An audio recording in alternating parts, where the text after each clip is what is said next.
네, 유병언 전 회장의 도피 조력자로 알려진 일명 신엄마가 자수했습니다. 신 씨는 유병언 도피를 총괄 지원해 온 것으로 알려져 있는데요. 신 씨의 자수로 유병언 수사가 활기를 찾을 수 있을지 점검해 보겠습니다. 임방글 변호사 나오셨습니다. 안녕하세요. 네, 이 엄마들이 많습니다. 김엄마, 신엄마. 네. 이 신엄마가 자수를 했는데 네. 우선 신엄마가 어떤 인물인지 저희들이 그래픽을 준비했거든요. 그래픽을 보면서 이야기를 나눠보도록 할까요? 네. 이 구원파 내 강경파로 분류가 되고요. 60대 여신도입니다. 일명 신엄마, 전직 대기업 간부의 부인으로 알려졌고요. 이 유병언 씨가 도피할 수 있도록 자금을 모으고 은신처를 마련하는 등 핵심 역할을 맡고 있는 것으로 전해졌습니다. 이 신엄마가 자수를 했는데 왜 자수를 했느냐? 진짜 도피를 하다가 지쳐서 자수를 한 건지 아니면 검찰 수사를 교란하기 위해서 일부러 이렇게 의도적으로 자수를 했는지 궁금한데 어떻게 보시는지요? 먼저 그 검찰 수사를 교란시키기 위해서 예를 들면 구원파랑 서로 계획을 한 다음에 그 계획적으로 자수를 했다. 수사를 교란시키기 위해서 자수했다. 이거는 좀 맞지 않는 것 같습니다. 왜냐하면 먼저 어쨌든 자수를 했는데 이게 만약에 뭐 자수라고 아무리 하더라도 이게 형사처벌 가능성이 있습니다. 만약에 드러날 경우에 그 형사처벌 위험을 어떻게 감수할 것인가라는 문제도 있고요. 또 하나는 가장 중요한 건데 지금 전해드린 거에 의하면은 본인은 아는 게 전혀 없다라고 얘기를 하고 있어요. 만약에 뭐 수사를 교란시키기 위해서라면 어떤 정보라도 흘릴 텐데 지금 어쨌든 모른다고 일관을 하고 있단 말이죠. 한편 또 구원파의 대응을 보면요. 구원파는 저 사람은 이 신엄마라는 사람은 전혀 뭐 이렇게 그냥 평범한 신도에 불과하다라면서 계속 얘기를 하고 있어요. 만약에 정말 그 구원파랑 만약에 짜고 이렇게 교란시키기 위해서 들어온 사람이라면 그러면 구원파 측에서도 이 사람은 별로 중요한 사람이 아니다라는 말은 안 할 것 같거든요. 마지막으로 검찰도 역시 얘기하고 있습니다. 신엄마가 뭐 핵심 조력자다라는 얘기는 검찰 입에서는 나온 적이 없다라고 얘기를 하고 있어요. 이것은 좀 언론이나 이런 데서 신엄마에 좀 포커스를 맞춰줘서 그런 거지 그렇게 얘기를 하고 있거든요. 그렇다면 결론적으로 이 신엄마는 그 핵심적인 조력자는 아니다. 어떤 중요한 정보를 갖고 있는 사람은 아니다. 이렇게 좀 판단이 됩니다.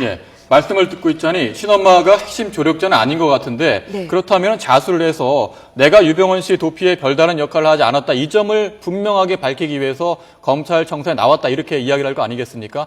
이렇다면 검찰은 이 신엄마를 상대로 도대체 뭐를 조사하게 될까요? 또 이렇게 생각해 보실 수 있어요. 제가 드린 말씀을 듣다가 그러면은 신엄마 와봤자 아무 소용이 없는 거 아니냐 하지만 신엄마는 핵심 조력자는 아닐지 몰라도 구원파 내에서는 상당한 영향력을 가지고 있는 사람으로 알려져 있어요.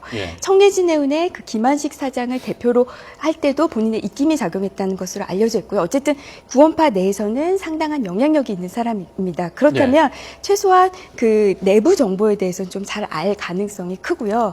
또 하나 이미 체포된 신자들이 있어요. 그 신자들의 그 증언들이 있을 수 있습니다. 그 말들이 과연 맞는지 한번 대비를 해볼 수도 있어요. 그러니까 이 이전 증언들의 신빙성을 파악하는 데도 도움이 될 수 있고요. 또 얘기를 하다 보면 또 다른 사람이나 다른 수사 단서들이 나올 수 있어요. 지금 다른 객관적 증거가 나오지 않은 상태에서는 이 주변 사람들의 증언이 굉장히 중요하거든요. 그런 의미에서 신엄마의 이 자진 출석, 자수보다 이제 자진 출석을 얘기하고 싶은데요. 자진 출석이 좀 의미가 있다고 볼 수 있습니다. 신엄마를 잡으려고 검찰, 경찰이 금수원을 이번 주에 압수수색했는데 음파 탐지기까지 동원했는데 잡지 못했거든요. 근데 그 이후에 이렇게 말씀하신 자진 출석을 했거든요. 그렇다면은 검찰 수사가 효과가 있었던 겁니까? 없었던 겁니까? 저는 그 금수원 재진입에 대해서 가서 제대로 뭐 핵심 조력자 하나도 체포하지 못하고 검찰의 수사는 순허탕이었다라는 비난도 있는데요. 저는 그렇게는 보지 않습니다. 분명히 그 성과가 없진 않았어요. 예를 들면 유병언 씨의 DNA를 추출했거든요. 유병언 씨의 DNA를 추출해서 그 별장, 순천에 있는 비밀별장에 있는 것과 비교해서 일치하다라는 게 나왔어요. 사실 순천에 있는 비밀별장에 유병언 씨가 진짜 있었는지 없었는지도 사실 그 가능성 갖고도 또 옥신각신 말이 많았는데 그걸 우선 확실히 했고요.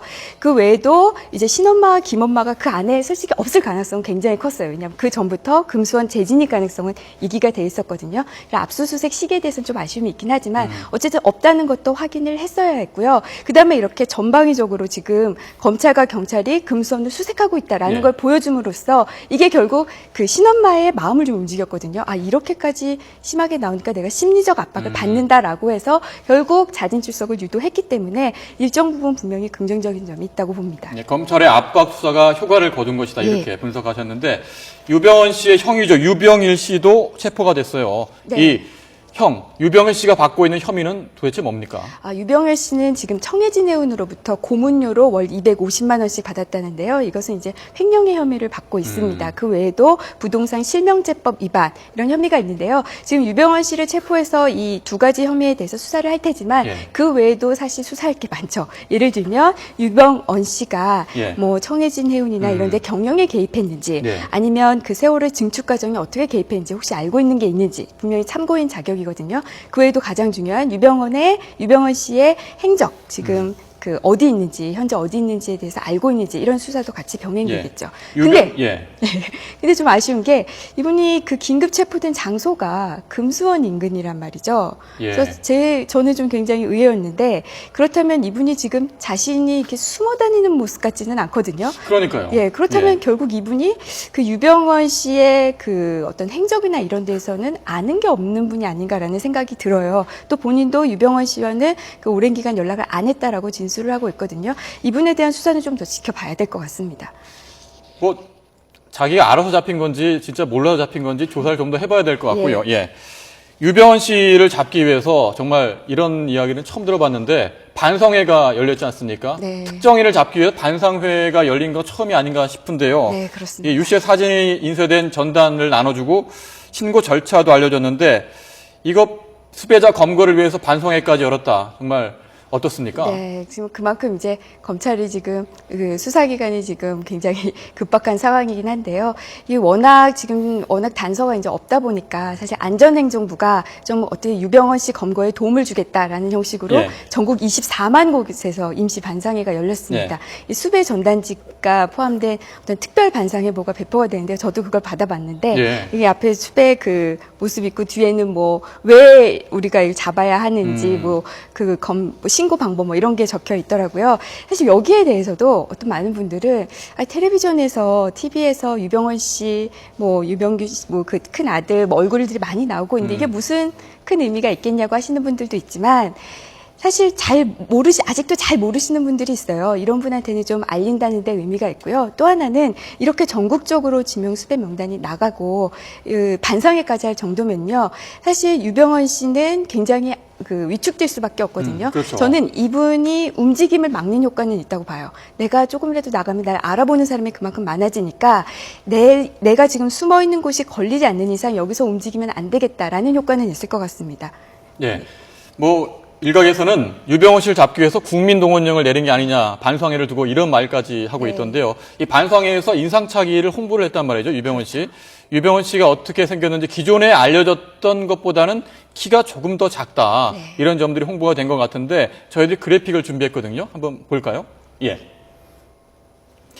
네, 처음에는 유병헌 씨가 키가 165cm 정도로 알려졌는데 법무부 수형 기록을 살펴보니까 이보다 작은 160cm 정도인 것으로 파악이 됐습니다. 이 손가락 생김새도 상세히 공개가 됐는데요. 왼손은 두 번째 손가락이 절단됐고 네 번째 손가락은 상처 때문에 일부 지문이 없는 것으로 파악됐습니다. 그리고 오른쪽 셋째 손가락은 휘어진 것으로 파악이 됐습니다. 이 신체적 특징, 유병헌 씨 과거 동영상을 보면은 연설을 할 때 네. 손을 한쪽 손을 내리고 있는 왼쪽 손을 내리고 왼쪽 있죠? 손을 내리고 있었죠. 네. 그래서 그랬던 거 이렇게 좀 파악이 되는 거죠. 예. 네, 사실 처음에 알려진 거는 그 수배 명단에도 보면요. 수배 전단에도 보면 165cm로 되어 있고 뭐 왼쪽 가운데 손가락이 뭐 휘어진 것으로 나와 있는데요. 예. 사실 이분이 유병헌 씨가 1991년에 안양교도소에서 수감될 당시에 그 수감 기록을 보니까 예. 그게 아니라 키는 91년 당시에 160cm인 걸로 나와 있고요. 휘어진 손가락은 왼손이 아니라 오른손 가운데 손가락으로 나와 있죠. 여기에 대해서 왜 제대로 이게 국민들에게 제보를 부탁하는 마당에 좀 정확한 정보를 줄 처음부터 것이지. 이런 정확한 정보를 이렇게 줘야지. 우왕좌왕하느냐라고 비난을 하시는데 비난은 뭐 충분히 당연히 비난은 받아야 된다고 생각을 합니다. 예. 하지만 이 손 자체의 그런 미세한 부분은 사실 그 제보를 하는 데 있어서 저 사람이 유병헌이다 아니다를 판단하는 데 있어서 저는 결정적인 역할은 아니라고 봐요. 이 손 자체는. 하지만은 정확한 정보를 주지 않았다는 점에서 검찰이나 경찰, 특히 검찰이 그 정보를 제대로 경찰에게 주지 않았다는 점에서는 충분히 비난받아야 될 것 같습니다. 예, 지금 검찰과 경찰의 정보 교환 부분을 지적해 주셨는데 네. 처음부터 검문 검색 과정이라든지 순천으로 갔다, 해남으로 갔다 이런 부분들이 확인되는 과정에도 검찰과 경찰이 손발이 맞지 않아서 뒷북 수사를 하고 있다 이런 말이 계속 나오고 있지 않았습니까? 네. 그 점도 한번 분석을 해주세요. 예전에는 사실 얼마 전까지만 해도 그 부분에 대한 비판이 많았어요. 왜냐하면 이게 1계급 특진이라는 아주 굉장히 큰 게 하나 걸려 있거든요. 예, 포상이. 그렇죠. 이게 그 경찰에게는 굉장히 큰 거라고 해요. 그런데 이 검찰에서 이 경찰에게 특히 일선에 있는 경찰, 현장에 있는 경찰에게 정보 전달이 제대로 되지 않아서 물론 예. 그 정보 전달이 되지 않은 게 우리가 공을 차지하겠다 이런 것도 있을 수 있지만 또 하나는 괜히 먼저 섣불리 정보가 나갔다가 이게 뭐 유병헌 씨 측근들에게 들어갈까 봐 보안을 지키기 위해서 그랬을 수도 있어요. 하지만 결국에는 그게 손발이 안 맞는 게 돼버려서 예. 유병헌 씨를 놓쳤다는 비난이 있거든요. 그 이후에는 경찰이 많이 검거하는 작업에 예. 많이 들어갔어요. 그래서 지금은 좀 공조가 어느 정도 되고 있는 것으로 좀 알려지고 있습니다. 아, 그렇군요. 예. 이 유병헌 씨하고 장남 유대균 씨 지난 5년간 병원 기록이 없다고 합니다. 네. 몸이 안 아픈 건가요? 병원을 안 갔을 리는 없을 것 같은데 한 차례도 병원을 안 갔다. 상식적으로 이해하기가 어려운데요. 이게 도대체 어떻게 된 겁니까? 글쎄 저도 이 기사를 접하고 이게 가능성이 무엇인가 생각을 해봤는데요. 첫 번째 우선 5년 동안 병원 기록이 없다. 우리가 단순하게 생각해서 정말 5년 동안 건강한 사람일 수도 있어요. 본인이 워낙 건강을 챙긴다고 하니까. 나이도 많은데. 예. 그러나 그거 외에 만약에 병원을 갔는데도 기록이 안 남았다라는 것을 구원파 측에 어떤 신도의 도움을 받아서 그 기록 없이 그냥 접수 없이 받은 걸 수도 예. 있고요. 또 하나 또 다른 걸로 생각을 해보면 이 사람이 이 유병헌 씨가 예전에 91년에 한번 수감이 되면서 호되게 한번 이제 호된 경험을 했던 경험이 있어서 그 이후에는 어떤 서류에도 본인을 필적을 남기지 않는다거나 예. 사인을 남기지 않는다, 본인의 흔적을 남기지 않는 이런 습성을 보이거든요. 그거를 그 정도가 좀 심해서 이 병원 기록까지 남기지 않은 것은 아닌가, 그것도 안 남긴 게 아닌가라는 그런 의혹도 들고는 있습니다. 굉장히 특이한 일이긴 해요. 5년 동안 예. 아무 기록이 없다라는 것. 예. 그 구원파 내부에는 의사그룹이 있고 네. 금수원 내부에 지하시설 보면은 치과시설이 있는 사진들도 있더라고요. 네, 네. 이러다 보니까 이런 자체적으로 네, 진료를 그럴 수도 받고 이러다 보니 외부에 공식적인 의료 기록은 남아있지 않다. 네, 이렇게 또 충분히 예상할 수 분석하신 있습니다. 분들도 예. 있더라고요. 이렇게 측근들도 체포하고 금수원에 대해서 압수수색도 하고 이런 압박을 하고 있는데 검찰 수사 장기화되고 있는 검찰 수사 이제 남은 카드가 있다면 뭐가 있겠습니까? 남은 카드는 저는 결국에는 주변 사람이라고 보는데요. 지금 핵심 조력자가 아직 안 잡혔습니다. 특히 그 운전기사인 양혜정 씨가 아직 잡히지 않았고요. 그 외에도 지금 자녀들 송환도 좀 신경을 써야 되겠고요. 예. 그리고 그 배우자 권윤자 씨가 있습니다. 권윤자 씨 역시도 다른 10억 원 이상의 횡령 혐의로 지금 지명수배 중이거든요. 예. 그 가족들을 먼저 신병을 확보를 하면 그게 결국에는 이 유병헌 씨의 마음을 좀 심리전인데요. 좀 마음에 좀 변동을 일으켜서 본인이 그래서 이게 제일 좋은 방법이긴 한데 본인이 직접 자수하는 방법도 한번 생각해 볼 수 있을 것 같습니다. 예. 가족의 신병을 먼저 확보하는 것. 예. 유병헌 씨 수사 속속 분석해 봤는데요. 임방글 변호사였습니다. 고맙습니다. 감사합니다.